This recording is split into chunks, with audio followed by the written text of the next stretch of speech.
I'm just going to make the mustard slather that we're going to be using on our brisket today, and it's quite simple. All it is you got a 1/4 cup of Dijon mustard,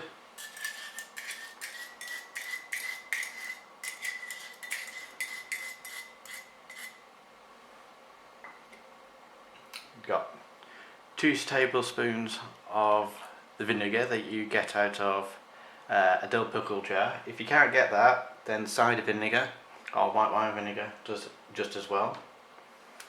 We've got 1/2 teaspoon of Worcestershire sauce, and we've got 1 tablespoon of dark brown sugar. I'm going to just mix that all together.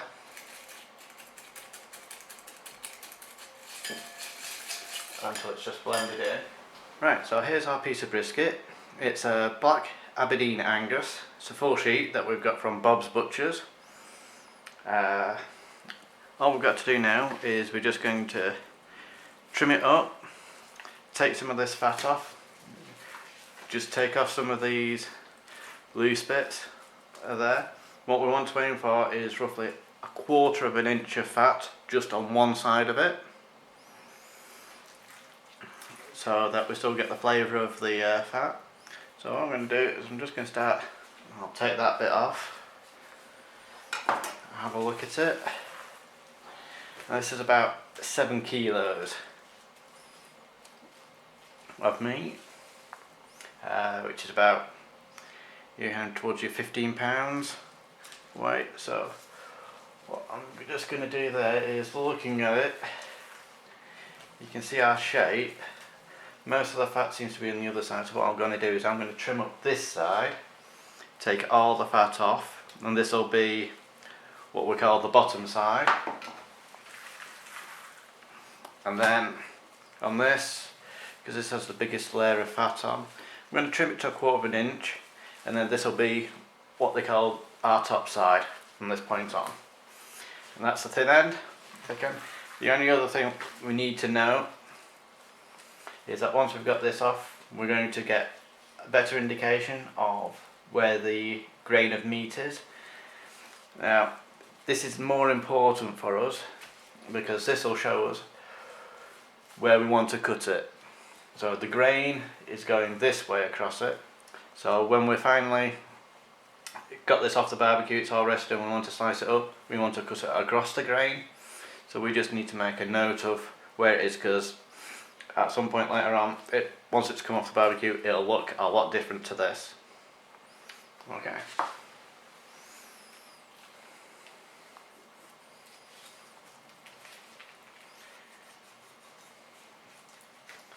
So,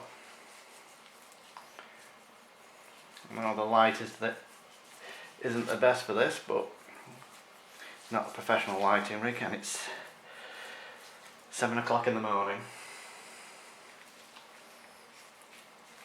So,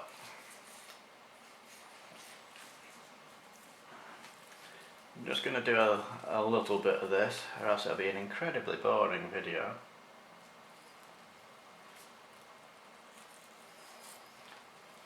Well, we'll just take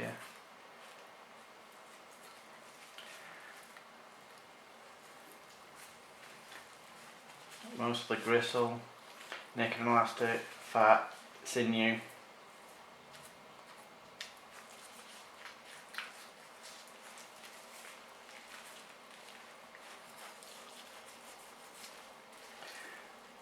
Just so we can get down to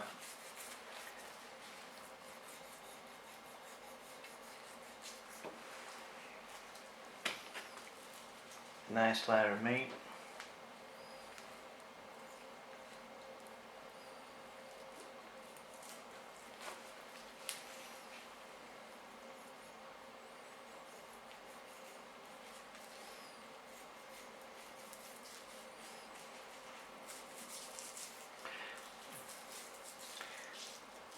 Now, if you don't fancy doing this, you could always ask your butcher to do it. Okay, so you can see I've trimmed most of the fat off and some of the sinew, things like that, not too much. Now what you can see here is there's a big line of fat. That's because when you get a full sheet of brisket, they are 2 sheets of meat, and there's going to be a line of fat going all the way through just there. So all I want to do on this, I just want to take out the worst of that.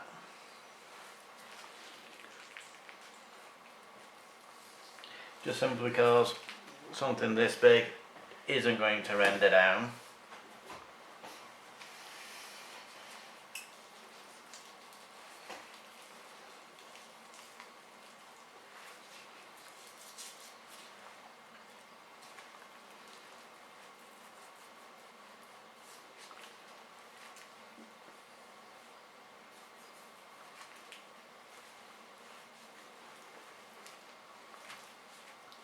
And it gives us another place where we can get a little bit of flavour in.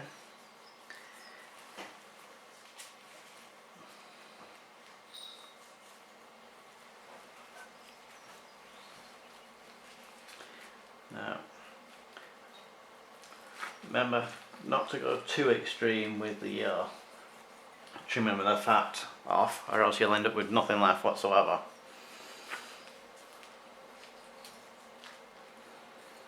And it is the fact that it's not just going to add flavour, but in a long slow cook like this, it is what is going to keep the meat moist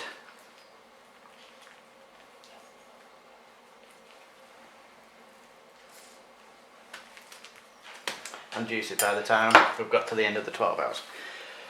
So I hope you can see there that you can see the run of the meat. Now, usually what they do on the competition circuit,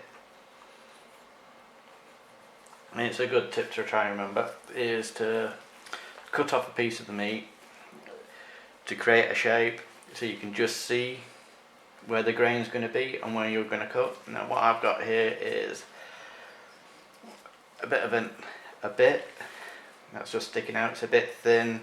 And the way I'm going to have it on the cue is I'm going to have the big thick wedge here closer towards where the fire is, and the thinner bit further away. And this is just going to get a little bit in the way there because it's very thin. So I'm just going to trim this off down to there.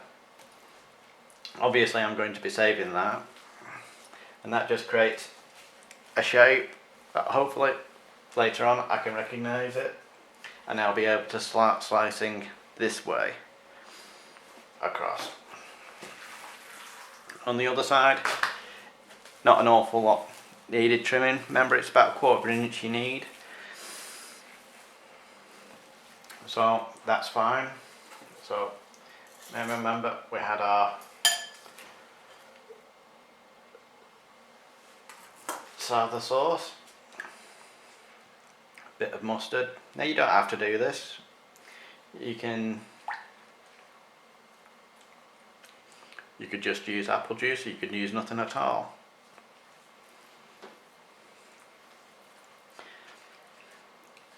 Just a bit of beef and mustard always goes well. Also allows you to something extra when you put in the rub on, which will come on next. It will create a type of paste, which all goes towards forming the bark, which again just helps form a barrier, locks in all the flavour.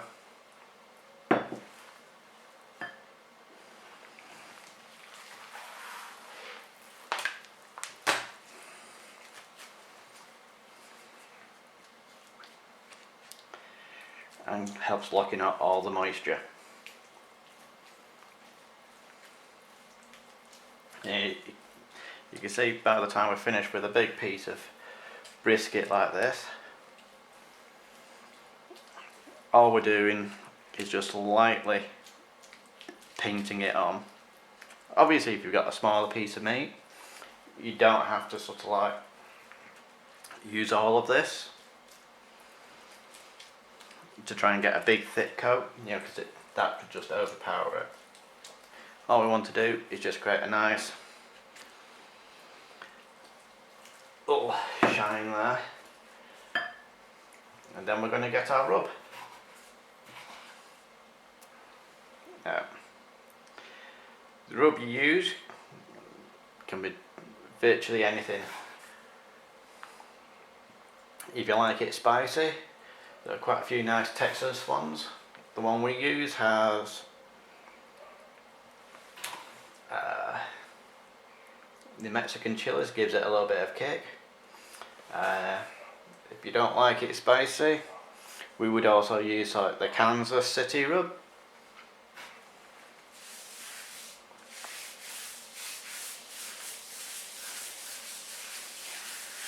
What I'm using here is one of our newer rubs, which is quite versatile. It's quite herby with a bit of oregano.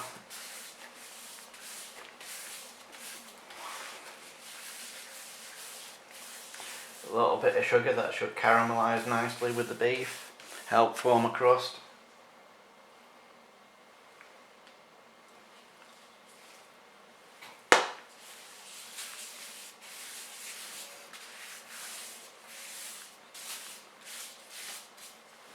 So we've got a big piece here, and what we're looking to do is we'll end up using quite a fair bit of rub on here.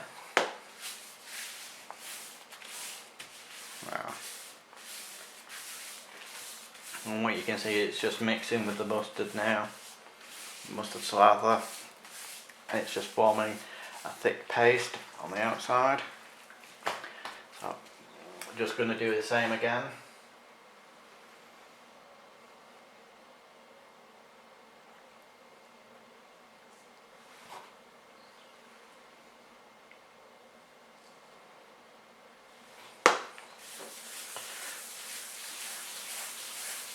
Just again, rub it in.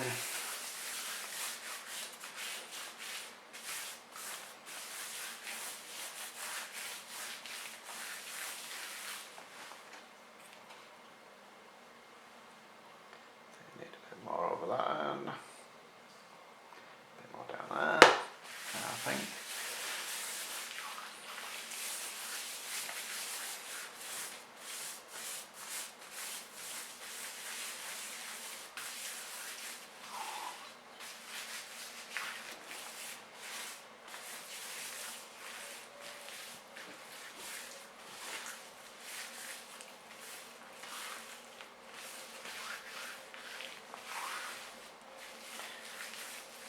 There we go.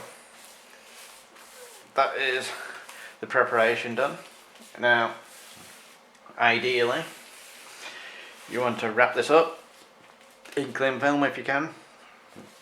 Let it rest overnight, let the flavours get in. If you haven't got the time, pretty much like I haven't got the time today, this is going to be going straight onto the barbecue next. So, we've got our piece of brisket on our Traeger. This is the Pro 34, so see, quite big. We've got a tray of water, which you might see at the side here. This just helps maintain the moisture in the inside. Now, what we're going to use is one of the temperature probes. We're going to stick it into the thickest part we've got there, and then we're going to leave it at the moment. As you can see, what we've got is we're mostly looking at the thick end towards where you would have coals, or the hot end. Doesn't really matter too much on the way it is on the Traeger, but it's the fat side down as well at this point. We're going to come back in about 5 hours and we're going to flip it over. What we're going to do next is we're also going to create the mop sauce, or a spray in this case, that we're going to spray on every hour. And that's it. One other thing just to mention is, obviously we're on the Traeger here. I've just had the lid open, but we're looking at 121C on here. Can possibly go a little bit higher, but 121 is roughly around the 250 Fahrenheit.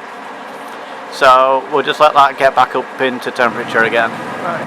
So we're 4 hours into cooking. We've been mopping the brisket, and what I'm about to do is we're about to just flip it over and rotate it so that the top side, remember that's the bit with all the fat on, this is now on the top, and we're also going to rotate it 180 so the thinner end will be towards your coals. Again, doesn't matter too much with the brisket, with the Traeger here.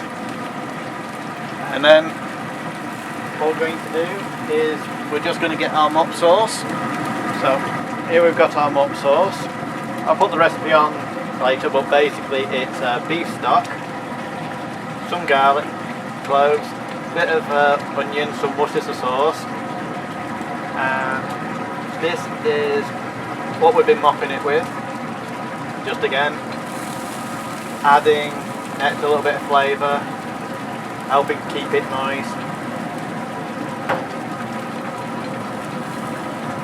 We do that every hour. So put that away again. At the moment, after 4 hours, we're looking at about 70 degrees is the internal temperature.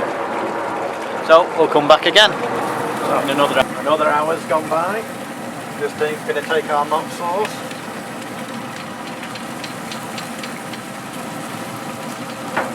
Just going to mop it all over, help keep it moist.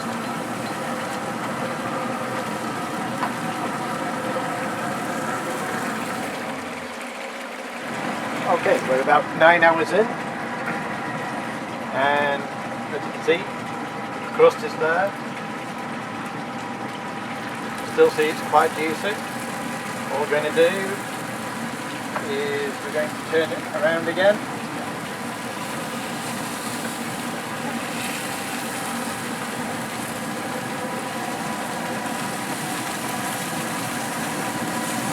Down with our mop sauce.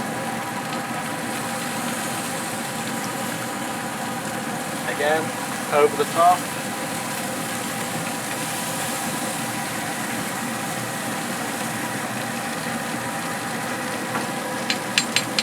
Just to help keep everything moist. Now at the moment we're about 185 on the 180 on the internal temperature. 185 is what we're aiming for. So this is the point that we're going to keep regular checks onto everything. Okay, so I've just got to about 6:30 at night. It's been in for roughly 11 hours. Like you can see, still quite tender there.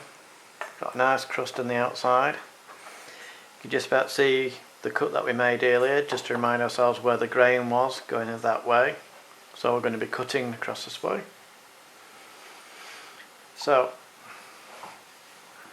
let's see how we've done. So the internal core temperature we were looking for was 185 Fahrenheit, which is about 85 degrees.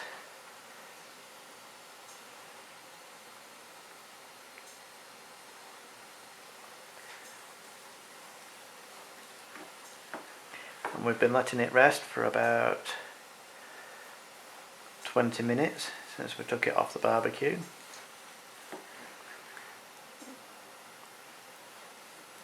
Just cutting it in 1/2 centimetre strips.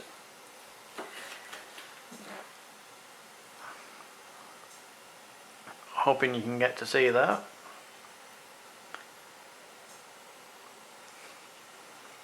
I'll just move the camera down a bit.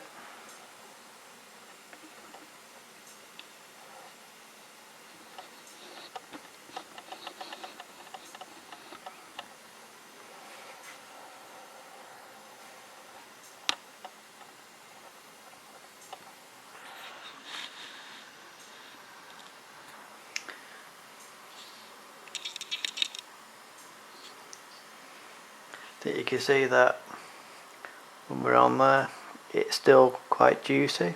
It's not dried out even after a long 11-hour cook. And just gonna pull it out there. Just there, you can see our smoke ring. We've got our crust there.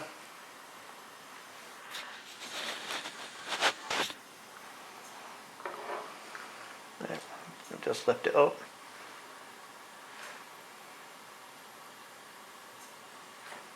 There we go. That's our cooked beef brisket.